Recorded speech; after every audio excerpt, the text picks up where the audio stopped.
The Moonlit Waltz of the Silver Slippers.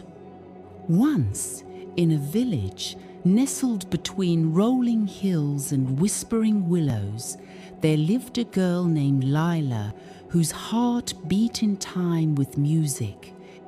Though she adored dancing, her feet were clumsy, tripping over cobblestones and tangling in ribbons. Every night she'd gaze at the stars and wish for grace, unaware that magic was stitching her destiny. One autumn evening, a peculiar cobbler arrived in town. His shop, appearing overnight like a mushroom after rain, bore a sign, "Silas Starlight, shoes for souls that sing." Drawn by the scent of cedar and curiosity, Lila entered. The shop glittered with footwear, boots adorned with beetle wings, sandals woven from river reeds, and at the very back, a pair of slippers glowing like captured moonlight. "Ah, you found the sylvan slippers," said Silas, his eyes twinkling like constellations. "They're forged from midnight's breath and a fallen star. But beware, they yearn to dance, and once worn they'll never stop unless you discover their secret."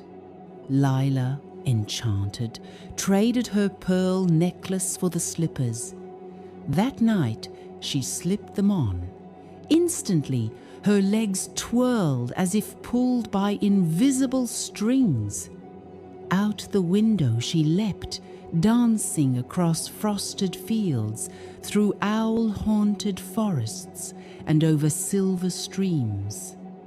The shoes carried her to a glen where fireflies pulsed in rhythm and trees swayed in a waltz. Exhilaration turned to exhaustion. She couldn't stop. Desperate, she spied a fox with ember eyes. "Follow the moon's path," he yipped, "to the Eclipse ball. Only there can the slipper's thirst be quenched." Guided by the fox, Lila danced up a staircase of clouds to a palace of ice and starlight. Inside, creatures twirled a bear in a velvet cape, a heron with a jeweled mask, and a boy prince with a crown of frost, his eyes heavy with sorrow, the prince of eternal winter. The fox whispered, "His heart's frozen and his kingdom sleeps. The slippers chose you to wake him." The prince offered his hand. As they danced, the slippers hummed, weaving warmth into every step. Lila's clumsy feet now moved with celestial precision, etching tales of spring into the floor. With each spin, the palace thawed blossom sprouted, ice melted into rivers, and the prince's smile dawned like sunrise. "The curse is broken," he exclaimed. "Your courage and kindness freed us."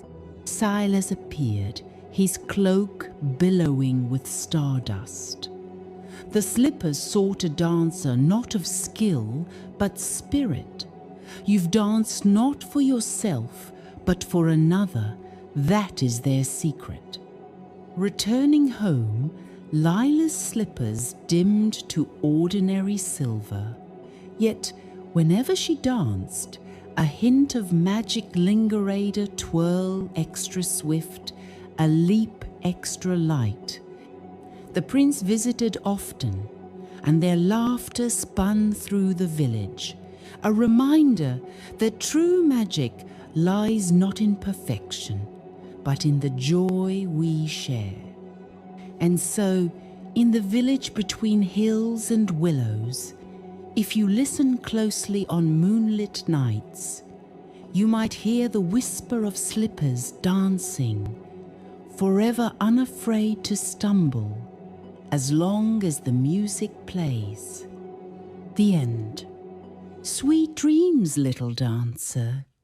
May your heart always find its rhythm.